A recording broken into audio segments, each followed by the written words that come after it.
desenvolvimento de uma porosidade terciária, né, de uma porosidade de condutos, né, as cavernas, que transmitem a água subterrânea a uma velocidade muito grande. Então, aqui a gente tem nesse bloco diagrama, né, Ô, Lucas, tudo bem? Só te Tudo interrompendo um jóia. pouquinho aí. Teve Claro. um probleminha no seu áudio no início, tá? Eu vou pedir que você Ok. volte toda a sua apresentação e recomece novamente para que todos tenham acesso à sua fala e sua apresentação, por favor. Positivo. Então, retornando aqui, agora vocês estão me ouvindo claramente. Então, tá Sim, jóia. claramente. Vamos Muito obrigado, recomeçar. Lucas. Imagina. Então, recomeçando, pessoal, gostaria de agradecer, primeiramente, a toda a organização do First Lady in America Acid Mine Drainage Congress, e agradecer também a Abas e a empresa Midegel pelo convite para estar participando. Então, como já é colocado de início, o título dessa palestra é Faces hidroquímicas associadas ao sistema de recarga, fluxo e descarga em aquíferos kársticos. Então, vamos dar prosseguimento. Aqui a nossa estrutura da apresentação. A gente vai começar com uma discussão sobre a importância do estudo de aquíferos kársticos do ponto de vista de contaminação da água subterrânea. Depois a gente vai passar por uma breve revisão conceitual sobre a dinâmica hidrológica no karst. Essa revisão é importante apenas para subsidiar o tema mais interessante da apresentação de hoje, né, mais importante, que seria então a caracterização e determinação das faces hidroquímicas em aquíferos kársticos. E, por fim, vamos citar alguns exemplos, né, de ocorrência de drenagens ácidas, tanto naturais quanto antrópicas no karst. Então, seguindo aqui, o, o estudo, né, dos aquíferos kársticos tem a sua importância, principalmente na questão que os aquíferos kársticos são aquíferos muito frágeis, né, do ponto de vista de contaminação da água subterrânea. Então, terrenos kársticos são aqueles terrenos que ocorrem em rochas solúveis, né, em maciços solúveis, principalmente rochas carbonáticas, mas também, eventualmente, rochas evaporíticas. E aqui vocês estão vendo um exemplo de uma área ocupada, né, com diversos usos do solo e do terreno sobre um maciço carbonático, né? Então, o que acontece? Uma maior questão associada à fragilidade do aquífero kárstico é o desenvolvimento da porosidade terciária, né? Seria a ampliação por dissolução de fraturas ou do acamamento no maciço. Então, quando você amplia essas fraturas, amplia o acamamento por dissolução, você acaba formando condutos nas cavernas que permitem a transmissão da água subterrânea a uma velocidade muito grande. Então, qualquer contaminante que seja colocado dentro do sistema kárstico, ele corre o risco de se transportar com altíssima velocidade. Então, aqui a gente tem diversos exemplos, né? O solo recobrindo a rocha carbonática e vários pontos de infiltração, aqui principalmente por dolinas, e através de fraturas e planos de acamamento, isso atinge o nível freático e, eventualmente, essa água sai aqui em sistemas de cavernas bem desenvolvidos até um nível de base local, que é um rio superficial, né? A gente vai estar comentando um pouquinho mais a respeito de todos esses processos logo adiante. Então, fechando aqui esse slide, a grande questão é o monitoramento da qualidade da água e do transporte de contaminantes no karst. Essa é a grande importância do estudo do aquífero kárstico, do ponto de vista de contaminação da água subterrânea. Então, aqui na discussão que se segue, eu vou fazer um paralelo entre dois trabalhos, né, um pouco mais recente, do professor William White, e outro um pouquinho mais antigo, de John Drake e Russell Harmon, e ambos têm uma conexão no que diz respeito aos principais processos de entrada, fluxo e descarga da água subterrânea no karst, como que a gente pode diferenciar essas águas do ponto de vista hidroquímico. Então, começando aqui, a gente vai fazer uma breve revisão. A gente vai dividir o nosso sistema kárstico em três grandes compartimentos, né? Um sistema de recarga, um sistema de fluxo e um sistema de descarga, né? mais ou menos seguindo a abordagem clássica da hidrogeologia que a gente já está acostumado. Então, o sistema de recarga pode, dentro de um aquífero kárstico, pode se dar de várias maneiras. A primeira, talvez uma das mais simples, é a recarga halogênica. Então, aqui vocês estão vendo uma foto do Vale do Rio Betari, né, na região sul do estado de São Paulo, do Parque Estadual Turístico do Alto Ribeira. E esses morros aqui são morros desenvolvidos em rocha carbonática, né, predominantemente. Diversos sistemas de caverna ocorrem e se desenvolvem como tributários subterrâneos do Rio Betari. E aqui ao fundo a gente tem uma rocha não carbonática, né, são meta-arenitos e filitos, que estão aqui ao fundo, nessa crista de serra mais alongada. E dessa região existe uma entrada de água que chamamos de halogênica, né, uma água que vem de fora da rocha carbonática. Quando essas águas mais ácidas entram em contato com o maciço carbonático, elas então podem se infiltrar no maciço rochoso e formar cavernas. Outro tipo de recarga muito comum é o que é chamado de escoamento interno, ou recarga autogênica. Então, é aquela água que vem diretamente da rocha carbonática, que vocês estão vendo uma ampla planície, né, repleta de dolinas, né, são depressões poligonais fechadas. Então, são formas ampliadas por dissolução na superfície da rocha carbonática. Então, toda a água meteórica que incide sobre essa superfície, ela é absorvida por essas drenagens poligonais, né? Então, a água se infiltra diretamente sobre a superfície do carbonato, sem uma fonte original, como no exemplo anterior, halogênica, né, vinda de rochas insolúveis. Então, esse é um outro exemplo típico. Outra forma de recarga é o que a gente chama de recarga difusa, ou recarga que ocorre sobre o solo residual.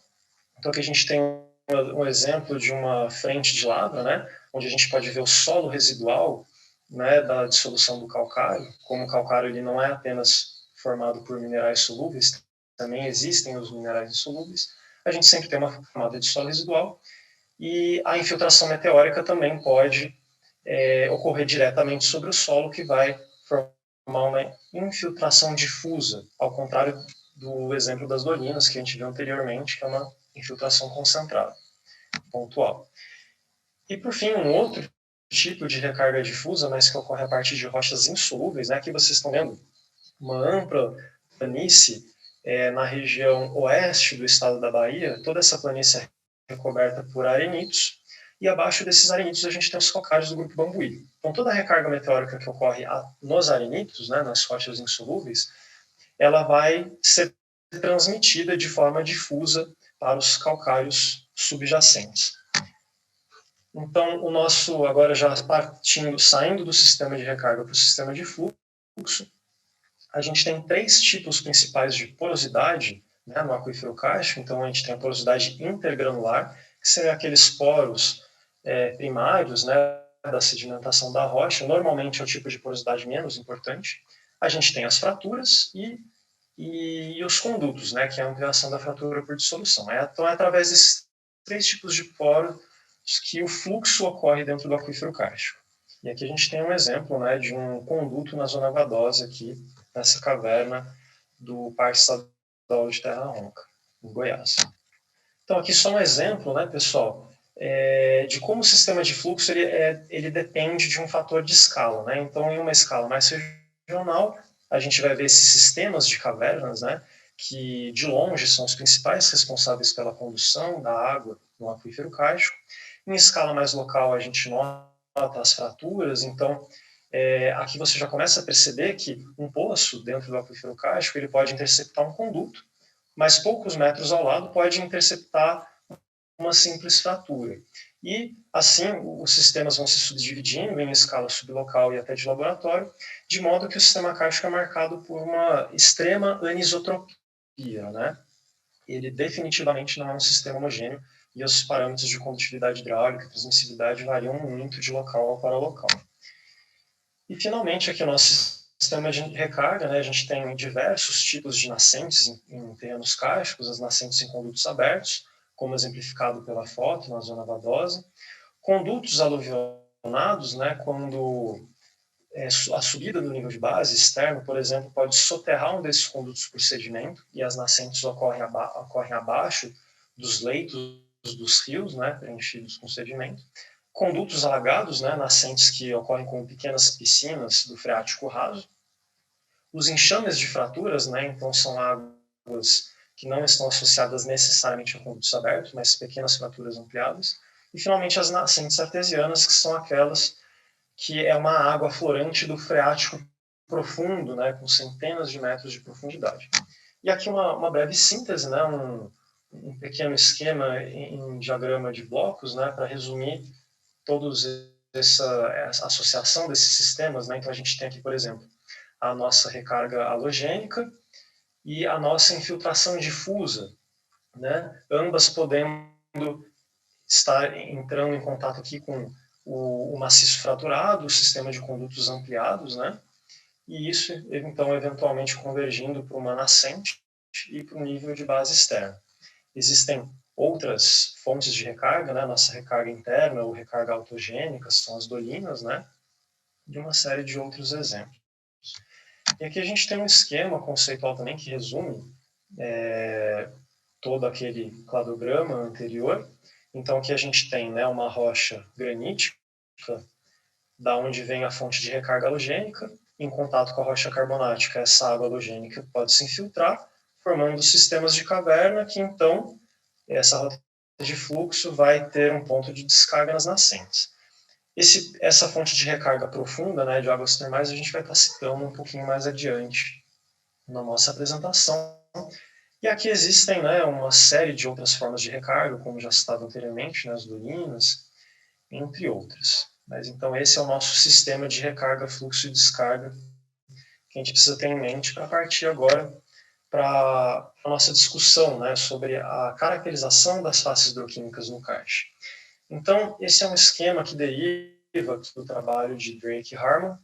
Apesar de ser um trabalho antigo, ele foi trazido aqui para vocês, porque ele é um trabalho pioneiro, né? Ele é do início do que se diz ou do que se pensa como definição de ambientes aquíferos no karst através de parâmetros hidroquímicos, né? Então, dos primeiros trabalhos a identificar diferentes ambientes aquíferos e atribuir a eles características hidroquímicas distintas, né? Então, um trabalho clássico da literatura serve de exemplo para a gente. E nesse diagrama, né, o que foi esse trabalho feito por eles? Então, é um exemplo de uma área kárstica no Vale dos Apalaches, né, no estado da Pensilvânia, região nordeste dos Estados Unidos. E aqui esses autores identificaram 6 ambientes principais, né? Então, o ambiente A seriam as águas de recarga halogênica. A gente teria aqui uma escarpa de rochas não carbonáticas, essas águas escorrem superficialmente pela escarpa, e ao chegar ao contato com a rocha carbonática, que ocupa toda essa baixada aqui do vale, na crista desse antiforme, né, desse anticlinal, ao chegar no contato com o carbonato, essas águas imediatamente se infiltram, né, pela agressividade da água e poder de corrosão de dissolução calcária. Esse é o primeiro tipo. O segundo tipo seriam as águas que se acumulam na interface entre a rocha, carbonato e solo, né? Então, determinando essa classe B, águas do solo. A classe C seriam nascentes de condutos abertos, né? Então, aqui seria uma caverna com um ponto de descarga na superfície que converge para esse afluente maior, né? Desculpa, esse afluente em caverna convergindo para o rio tronco em superfície, né? O ambiente B, que seria caracterizado por nascentes difusas. Aqui, no caso da ilustração, a gente não está vendo a nascente em si, mas a interceptação de fraturas ampliadas por dissolução, que, a mais a jusante, vão culminar em um conjunto de fraturas, né, formando uma nascente difusa, próxima aqui ao nosso nível de base. Aqui o nosso ambiente E, que seriam as águas de poço, caracterizando, então, quem? O sistema aquífero profundo, né? E, finalmente, nossa sexta classe, F, que nada mais do que as águas superficiais, né? Esse nosso rio-tronco que coleta as águas de diversos desses outros ambientes já citados anteriormente.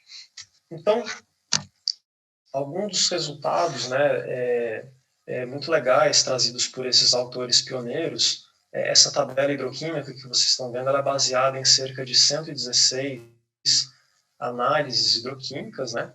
Então a gente vê aqui cada um dos ambientes citados na ilustração anterior, A, B, C, D, E e F, e diversos parâmetros hidrônicos, né, como temperatura, concentração de cálcio, magnésio, bicarbonato e alguns parâmetros calculados, como o índice de saturação em relação à calcita, o índice de saturação em relação à dolomita e a pressão parcial de dióxido de carbono, né?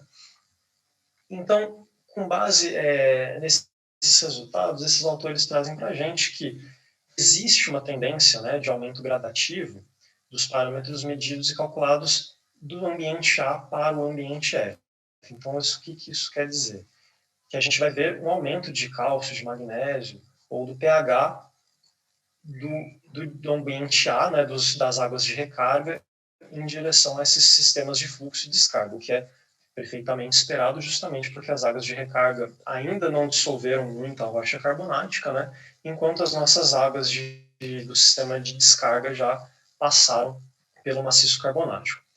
Então a gente tem que as águas das categorias A e B, que são águas de recarga, né, então são as águas de recarga halogênica e as águas da zona do solo, elas têm uma passagem rápida pelo sistema, principalmente a fase hidroquímica A, né? Então, logo que a água entra no maciço carbonático, ela já percorre o sistema de condutos e rapidamente é descarregado no nível de base local. Enquanto que as águas da classe D, elas têm um tempo maior de residência no solo, né, justamente pela menor condutividade do solo. Então, a gente já vê uma grande diferença nas concentrações de cálcio e magnésio entre a classe A e B, o que reflete principalmente o maior tempo de residência da água nesse ambiente B, né? E, claro, a gente também nota uma maior pressão parcial de CO2, principalmente na zona B, por causa da atividade biológica do solo. A classe C, ela é interessante, né? Então são as nascentes a partir de sistemas de condutos, né? Aquelas águas de fluxo rápido, que tem uma passagem rápida pelo sistema, e elas mostram uma pressão parcial de CO2 levemente maior do que as águas de recarga halogênica, né? Por conta de uma influência da mistura de águas entre recarga A e recarga B. Então é como se as águas do ambiente C fossem uma mistura desses dois ambientes A e B, né? Então a gente tem como os ambientes D e E, D representando uma descarga em nascentes difusas, e E como o nosso sistema de fluxo dentro do freático profundo, né, nos poços, a gente tem que esses sistemas derivam essencialmente da faces B, porque a gente está falando do freático mais profundo, né? E com os índices de saturação, né, quase próximos a valores positivos, então a gente vê aqui que os ambientes D e E têm índices de saturação muito mais elevados, né? Lembrando que índice de saturação acima de zero, a água está completamente saturada em relação à calcita ou dolomita, e para índices abaixo de zero, essa água estaria então insaturada, né, com um poder de corrosão. Então a gente vê que em comparação, comparando A, B e C, as faces D e E têm índices de saturação muito maiores, porque se tratando do freático profundo, a gente tem um maior tempo de residência, né? E finalmente, o nosso ambiente F, a gente vai ter uma mistura, principalmente das classes C e D, porque C são as nascentes em conduto e D são as nascentes difusas, né? Essas nascentes aqui vão ser coletadas pelo sistema de águas superficiais. E com maior índice de saturação em relação ao dióxido de carbono, justamente devido ao novo equilíbrio com a atmosfera externa, desculpa. Então, vocês podem ver que a única face aqui com valores positivos em relação ao índice de saturação. Agora, o rio superficial, durante as enchentes, né, ele tende a ter águas muito menos saturadas, né, por conta da influência da água da chuva. E também, se esse rio em superfície ele tem fontes halogênicas importantes, também pode-se inverter esse padrão com um índice de saturações negativos.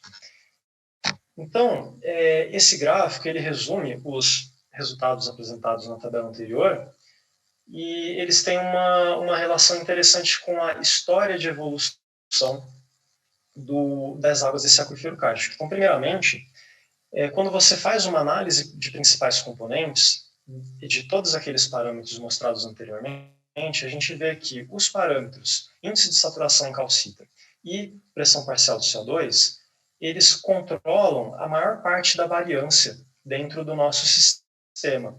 Então, todas as nossas classes de água A, B, C, D, E e F, elas podem ser diferenciadas apenas com esses dois parâmetros. Então, a gente vê que realmente a hidroquímica ela consegue distinguir diferentes ambientes dentro do aquífero kárstico. Isso é muito bacana, porque com base em um conjunto de amostras hidroquímicas numa determinada área kárstica e com uma análise de principal componentes, você pode começar a ter uma ideia muito boa dos diferentes ambientes representados por cada água que você tem no seu trabalho de monitoramento. E outra coisa que é muito interessante, a gente vê que existe uma relação de evolução entre os ambientes, né? Aqui essas setinhas indicam mais ou menos o caminho de fluxo da água. Então, aquela nossa face A, né, as águas de recarga halogênica, elas vão migrar para o sistema de condutos e, em última instância, para o rio em superfície, né, representando essa trajetória aqui. Então, Lucas, 5 minutos. 5 minutos, certo. Então, vamos concluindo. A mensagem principal do gráfico é essa mesmo. Então, aqui, pessoal, finalmente a gente vai para alguns exemplos, né, de drenagem ácida em ambientes de aquífero kárstico, né? E o principal deles é o kárstico-gênico. É um sistema onde a recarga ela vem por fluxo ascendente, né, são águas termais, diferente dos exemplos que a gente mostrou anteriormente. Essas águas termais estão associadas a ambientes de vulcanismo ou de reservas de hidrocarbonetos. Então, vocês vão ter aqui o gás sulfídrico primário, né, instalando, então, um sistema de dissolução do enxofre, oxigênio e hidrogênio, que é muito diferente do sistema CO2H2O que a gente viu anteriormente. Então, nesse tipo de sistema, a gente vai ter a oxidação do enxofre do gás sulfídrico, tanto por processos inorgânicos quanto por processos orgânicos, gerando o ácido sulfúrico, né? Aqui é um exemplo do córrego da Cueva de Villa Cruz, no México, onde essas águas são extremamente ricas em sulfato e gás sulfídrico.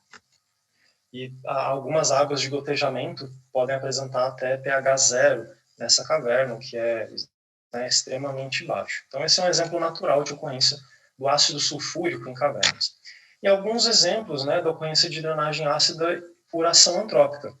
E aqui um exemplo clássico, né, de exposição do rejeito rico em sulfetos sobre uma drenagem superficial. Aqui é um trabalho feito por Morita, né, 2018, na região de Poranga, São Paulo, onde a gente tem uma pilha de rejeito. Aqui vocês estão vendo uma cicatriz de escorregamento numa estrada.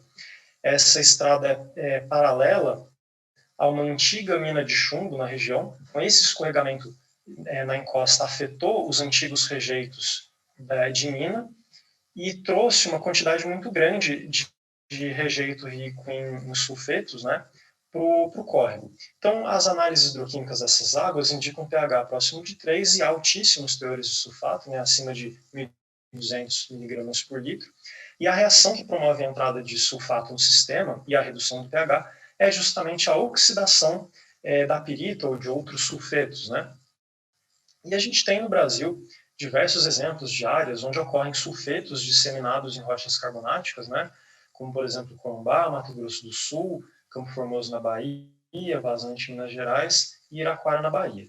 Então, uma vez que dentro de sistemas kársticos o transporte da água subterrânea é muito rápido, muito cuidado tem que ser tomado, principalmente com relação à disposição de rejeito rico em sulfetos sobre áreas kársticas. E eu acredito que essa seja uma das principais potenciais causas de drenagem ácida sobre aquíferos kársticos aqui no Brasil.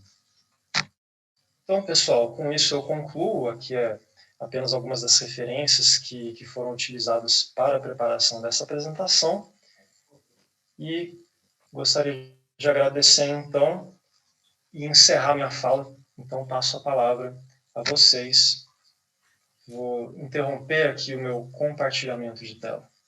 Tá bom, muito obrigado pela apresentação, Lucas. Foi muito interessante ver essa evolução aí hidroquímica do aquífero, né? E realmente esse entendimento que está o desafio da hidroquímica, entendeu? É realmente entender as reações geoquímicas que governam, né? E aí fazer a devida interpretação correta da evolução hidroquímica. Então, acho que você conseguiu expor muito bem isso aí, em relação aos índices de saturação, né, em relação às pressões de CO2.